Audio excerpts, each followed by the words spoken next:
Why would Margot Robbie appear in a photo with someone who supposedly never existed?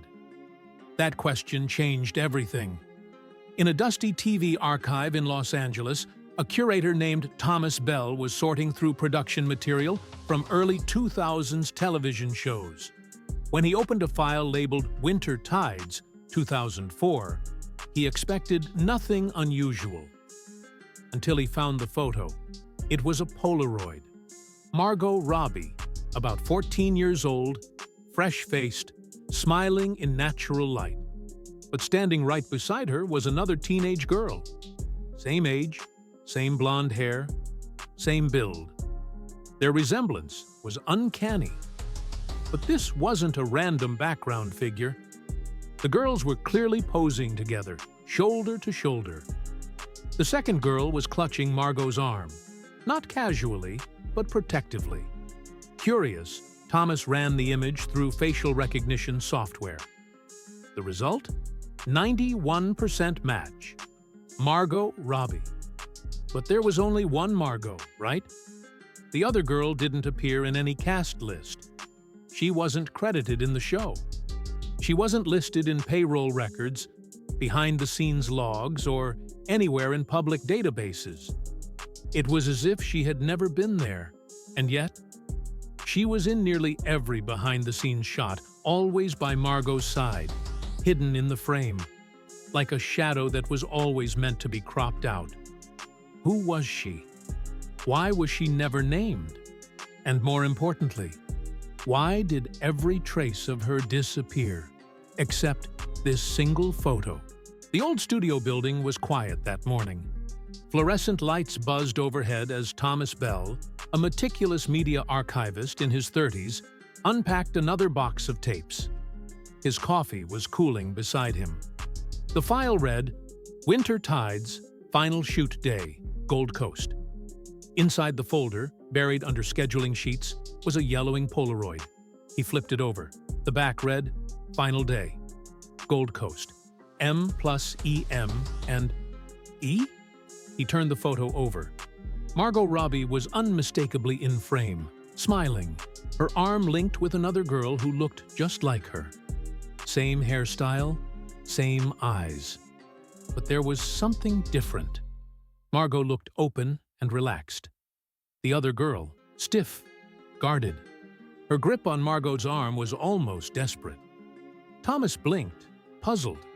He had cataloged hundreds of show archives, but never seen this girl before. She wasn't in any Winter Tides press materials. He scanned the cast list. Only Margot's name appeared under lead actress. No Ella, no Emily, no second girl.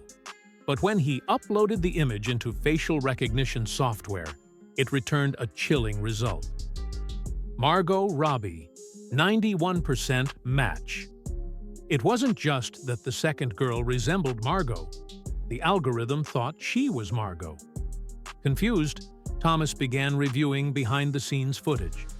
Sure enough, the mysterious girl appeared repeatedly, always hovering just at the edge of frame. Never front and center, never acknowledged.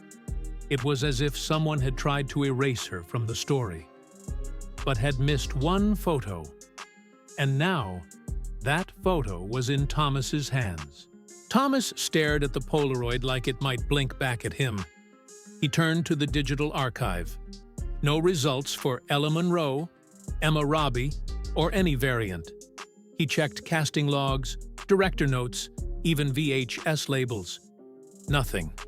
But then he started noticing something stranger in the raw footage.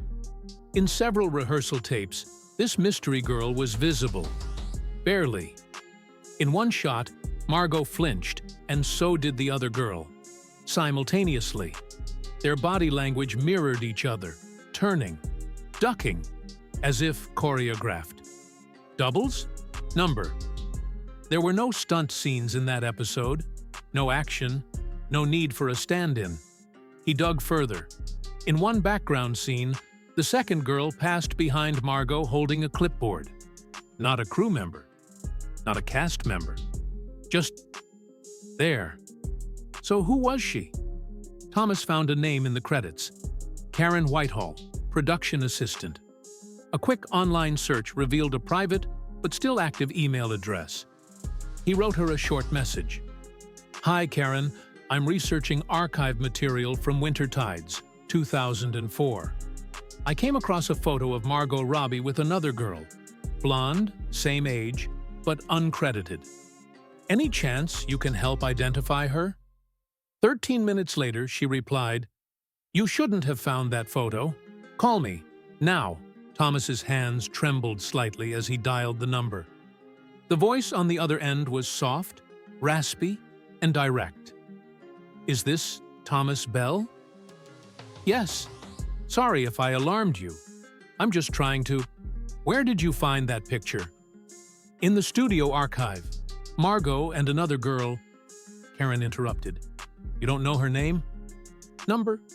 It's not listed anywhere." A heavy pause. Then a single word, spoken so quietly it was almost a whisper. "Elena." Thomas froze. "Margot's younger sister. But you won't find her in any public record. She was scrubbed out. On purpose."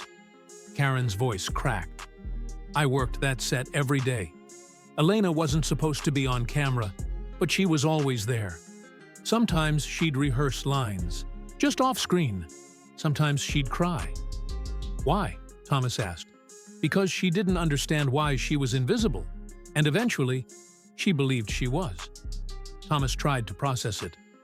"So what happened?" "She was gone. One day, just gone. No goodbyes, no explanations. Margot stopped mentioning her. The producers wouldn't talk about her." Then Karen added one more thing. "Years later, I saw Margot at a red carpet event. She was wearing a delicate gold necklace, a tiny charm. The letter E." Thomas dove deeper.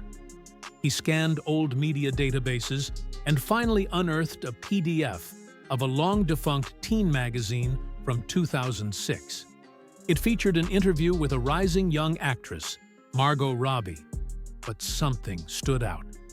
The article opened with, "Margot arrived with a family member who preferred to stay off camera but supported her every step." He traced the byline, "Sarah Keane, now a podcast host in Melbourne." He reached out with a short email. She responded hours later. "Yes, I remember that day well. Margot was lovely, but her sister, Elena, she was quiet, intense. I wasn't allowed to include her name. My editor redacted it after the interview. I was told to focus on the star." Thomas asked, "Did you ever see Elena again?" Sarah hesitated, then wrote, "At the 2023 Melbourne Film Festival. Margot was there. Her PR team kept her tightly surrounded, but one woman stood just behind them. She looked right at me. Same eyes, same silence. It was her." The image haunted Thomas. If Elena was still alive, why was she still in hiding? And who was keeping her there? Desperate for confirmation, Thomas contacted an old friend who worked in media legal services. They couldn't access contracts, but sometimes metadata surfaced.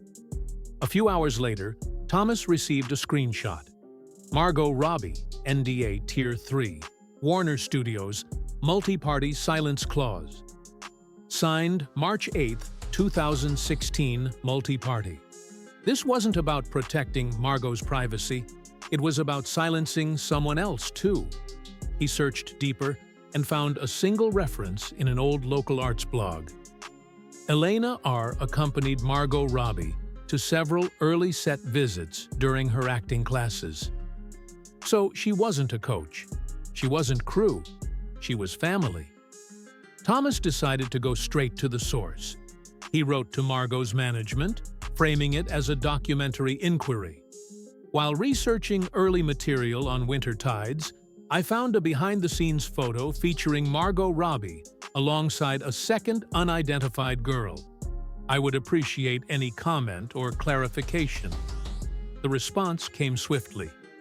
"We cannot comment on that matter. Do not contact this address again." But embedded in the metadata of the email, Thomas found something the sender forgot to scrub. A reference to a protected digital file. File name: Elena Asset, do not export. Thomas stared at it for a long time.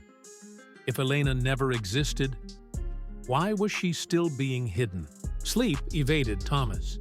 At dawn, he returned to the archive and re-examined raw footage from the Winter Tides set. This time, he watched without blinking. Mid-scene, Margot delivers a line, a faint voice from off-camera. Soften the ending. Margot smiles and nods. Like you would? Then, the camera shifts slightly. A flicker, a blur. And there, half in shadow, a girl, not crew, not cast, not listed, just watching. Thomas captured the frame. He didn't enhance it, didn't crop it, just stared. Later that night, he opened a blank project on his editing software. He typed, Elena, the erased frame. A week passed, then one anonymous email arrived. Attached was a video. Low resolution, shaky, black background. A woman sits in a chair. Only half her face is lit. She speaks. I'm still here, but this story is no longer mine. Tell it right, and maybe I won't have to hide anymore. The screen flickers. Then darkness. The file deletes itself. Thomas, sitting alone in the glow of the monitor, whispered, Elena. Don't forget to hit the like button if you like the video and subscribe if you want videos like this to come. See you in the next story.